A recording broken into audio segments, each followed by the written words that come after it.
আমি মৃণাল চন্দ্র দাস আমার চ্যানেল অর্থাৎ মৃণাল স্টাডি জোনের পক্ষ থেকে তোমাদেরকে সুস্বাগতম। আজকে আরো একটা নতুন ভিডিও নিয়ে তোমাদের সামনে উপস্থিত হলাম। আজকের আলোচ্য বিষয় নবম ও দশম শ্রেণীর চতুর্থ অধ্যায় অর্থাৎ রসায়নের চতুর্থ অধ্যায়ের কিছু গুরুত্বপূর্ণ টপিক ইলেকট্রন আসক্তি এবং তড়িৎ ঋণাত্মকতা নিয়ে আলোচনা করব। এর আগে আমরা পারমাণবিক আকার এবং আয়নীকরণ শক্তি নিয়ে আলোচনা করছিলাম। এটার যে লিংকটা ওটা ডেসক্রিপশন বক্সে তোমরা পাবে।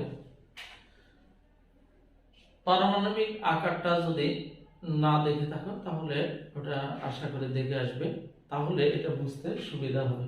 এখন দেখো, আমরা এমনিতে জানি কোন পর্যায়ে বাম থেকে ডানে গেলে পারমাণবিক আকার হ্রাস পায় আর উপর থেকে নিচের দিকে গেলে পারমাণবিক আকারটা বৃদ্ধি পায়। তাহলে এই পারমাণবিক আকারের উপর নির্ভর করে আমরা ইলেকট্রন আসক্তির ব্যাখ্যাটা দিতে পারি। এখন খেয়াল করো, আসলে ইলেকট্রন আসক্তিটা কি? ইলেকট্রন আসক্তি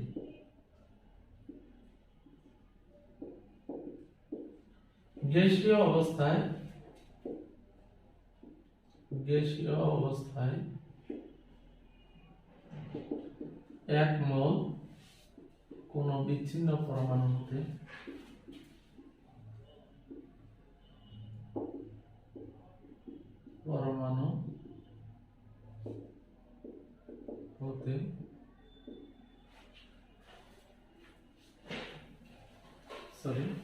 বিচ্ছিন্ন পরমাণুতে একটি করে মোট এক মোল ইলেকট্রন প্রবেশ করিয়ে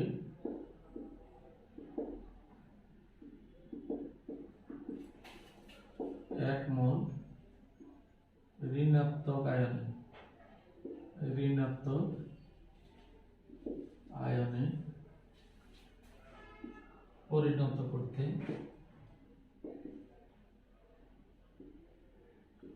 যে পরিমাণ শক্তি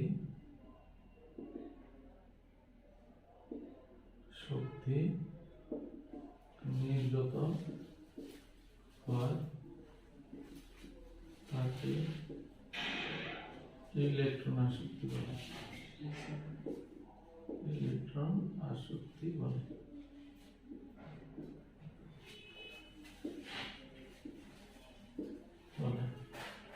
তাহলে দেখো, গ্যাসীয় অবস্থায় এটা একটা শর্ত, এক মোল কোন বিচ্ছিন্ন পরমাণুতে, ধরো এখানে বিচ্ছিন্ন পরমাণু বলতে আলাদা আলাদা বোঝাচ্ছে, এক মোল সংখ্যক পরমাণু এটা কি একে অপর থেকে আলাদা। তাহলে এক মোল কোন বিচ্ছিন্ন পরমাণুতে একটি করে মোট এক মোল ইলেকট্রন প্রবেশ করিয়ে প্রত্যেকটাতে একটি করে প্রবেশ করাতে হবে। প্রবেশ করিয়ে এক মোল ঋণাত্মক আয়নে পরিণত করতে, এক মোল ঋণাত্মক আয়নে পরিণত করতে যে পরিমাণ শক্তি নির্গত হবে। আর আয়নীকরণ শক্তির মধ্যে বলছিলাম কি শক্তি প্রয়োজন হয় আর এটা শক্তি নির্গত হবে। তাহলে দেখো, গ্যাসীয় অবস্থায় এক মোল কোন বিচ্ছিন্ন পরমাণুতে একটি করে মোট এক মোল ইলেকট্রন প্রবেশ করিয়ে এক মোল ঋণাত্মক আয়নে পরিণত করতে যে পরিমাণ শক্তি নির্গত হয় তাকে ইলেকট্রন আসক্তি বলে। তাহলে সংজ্ঞাটা আশা করি বুঝতে পারছো। এখন দেখো, কোন পর্যায়ে বাম থেকে ডানে গেলে ইলেকট্রন আসক্তি বৃদ্ধি পাবে, কারণটা হচ্ছে পারমাণবিক আকার।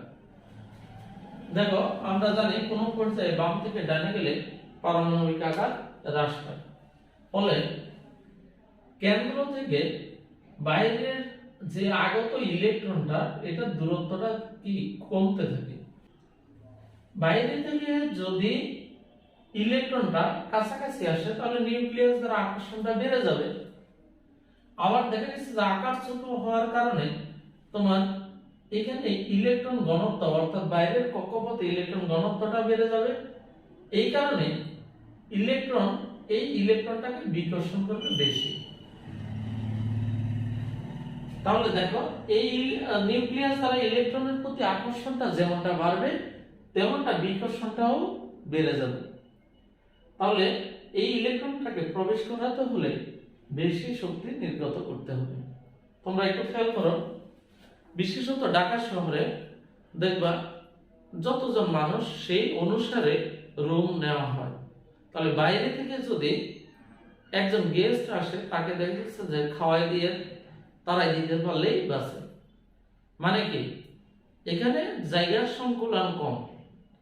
তাহলে দেখবা বাড়ির যে কর্তা ওই কর্তা চাইবে যে গেস্টটাকে রাখার জন্য সম্মানের খাতিরে, কিন্তু বাচ্চারা আছে তারা কি করবে, তারা ওই গেস্টকে তারা দেওয়ার চেষ্টা করবে।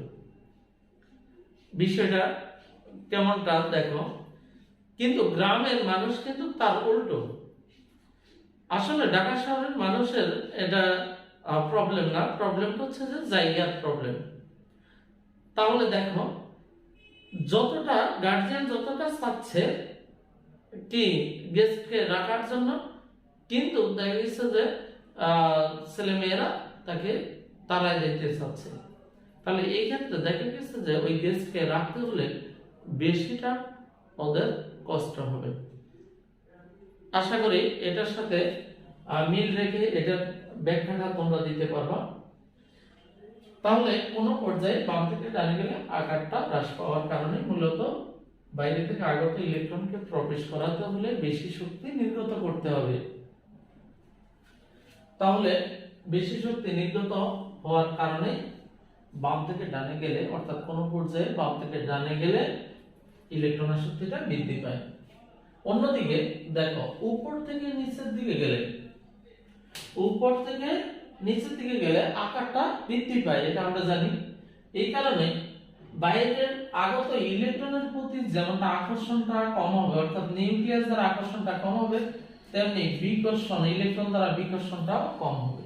ফলে এখানে ইলেকট্রনটা প্রবেশ করাতে হলে শক্তি কম নির্গত করতে হবে। অর্থাৎ উপর থেকে নিচের দিকে গেলে ইলেকট্রনের শক্তি কি হ্রাস পাবে। এখন খেয়াল করো ইলেকট্রনের শক্তির একটা ব্যতিক্রমধর্মী ব্যাখ্যা আছে। এই ব্যাখ্যাটা কি তোমরা একটু মনোযোগ দাও।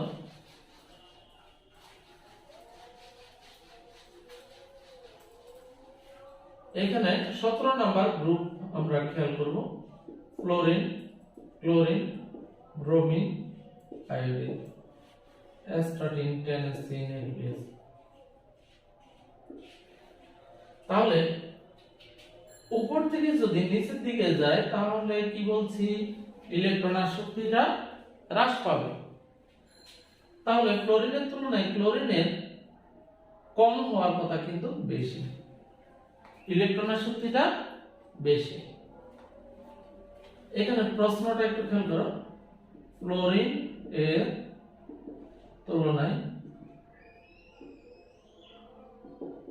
ক্লোরিন এর ইলেকট্রন আসক্তি বেশি কেন, ব্যাখ্যা করো বেশি কেন। দেখো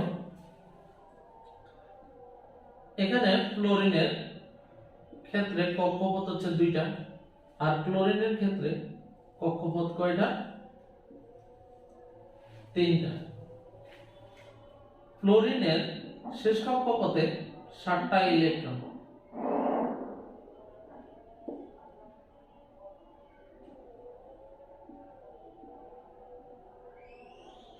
এবং ক্লোরিনেরও শেষ কক্ষপথে 7টি ইলেকট্রন আছে।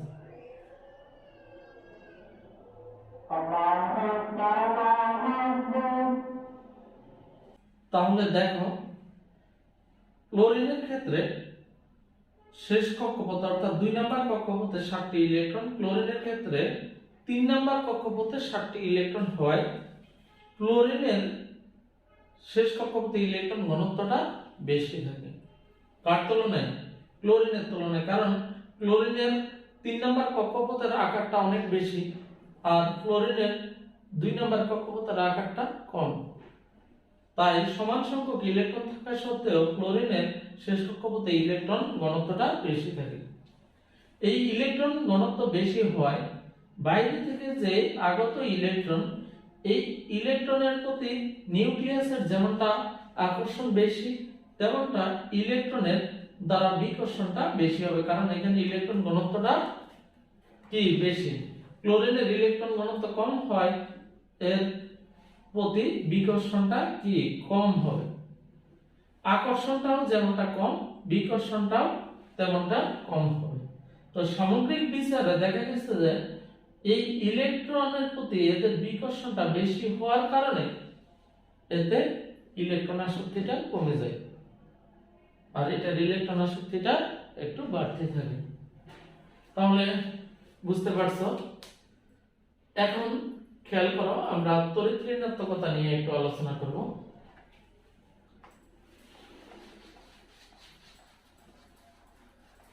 তড়িৎ ঋণাত্মকতা কাকে বলে একটু দেখো। তড়িৎ ঋণাত্মকতা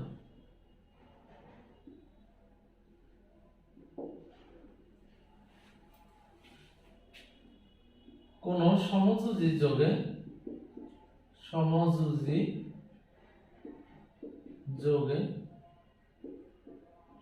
দুইটি পরমাণুর মধ্যে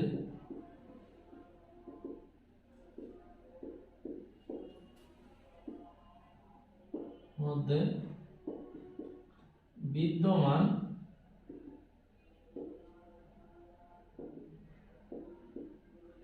বন্ধনযোগ ইলেকট্রনকে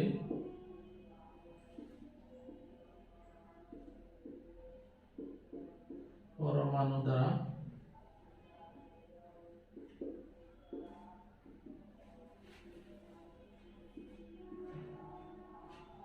আকর্ষণ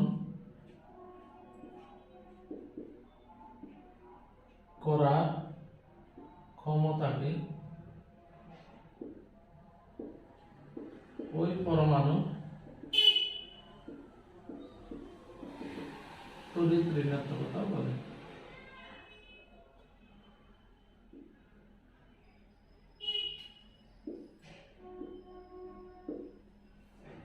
দেখো বলছে কোন সমযোজী যোগে, ধরো হাইড্রোক্লোরিক অ্যাসিড, এটা একটা সমযোজী যৌগ।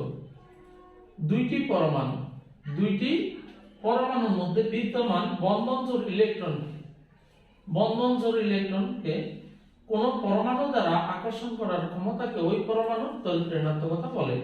দেখো এটা দ্বারা এখানে এই বন্ধনজোড় ইলেকট্রনকে নিজের দিকে আকর্ষণ করার ক্ষমতাকে এই পরমাণুর তড়িৎ ঋণাত্মকতা বলবে, আবার ক্লোরিনের দ্বারা আকর্ষণ করার ক্ষমতাকে ক্লোরিনের তড়িৎ ঋণাত্মকতা বলবো।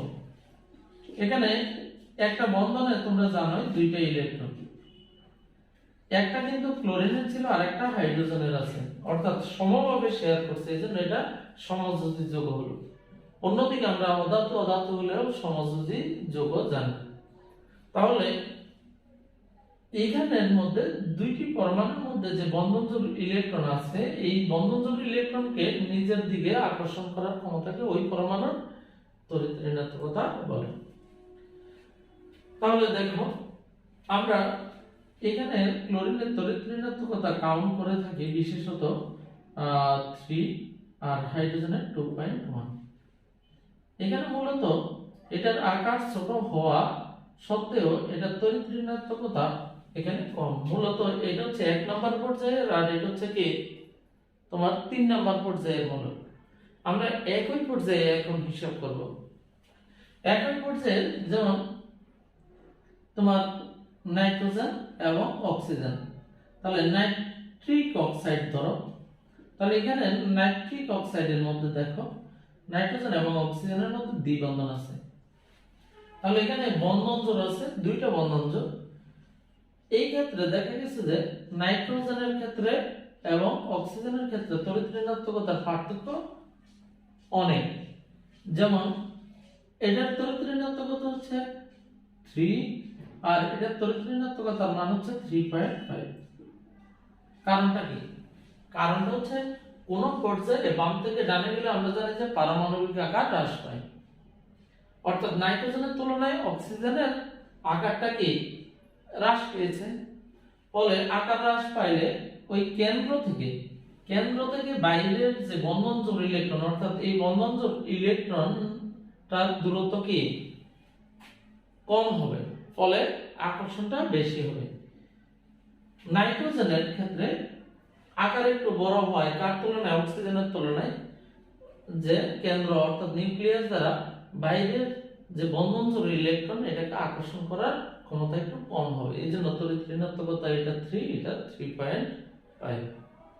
তাহলে আমরা বলবো বাম থেকে ডানে গেলে আকার হ্রাস পায়, ফলে দেখা গেছে যে কেন্দ্র দ্বারা যে বন্ধনযোগ ইলেকট্রনকে আকর্ষণ করার ক্ষমতাটা কি বেড়ে যায়। এই কারণে তড়িৎ ঋণাত্মকতাটা বেড়ে যাবে, অর্থাৎ আকর্ষণ ক্ষমতা যার বেশি, আমি আবার বলছি, অর্থাৎ আকর্ষণ করার ক্ষমতা যার বেশি তার তড়িৎ ঋণাত্মকতা বেশি হবে। আবার উপর থেকে নিচের দিকে গেলে দেখো তড়িৎ ঋণাত্মকতা কি হ্রাস পাবে। কারণটা হচ্ছে উপর থেকে নিচের দিকে গেলে আকার অটোমেটিক্যালি বেড়ে যায়। আকার বেড়ে গেলে কেন্দ্র অর্থাৎ নিউক্লিয়াস দ্বারা বন্ধনযোগ ইলেকট্রনকে আকর্ষণ করার ক্ষমতা কমে যাবে। তাহলে আজকে এই পর্যন্তই।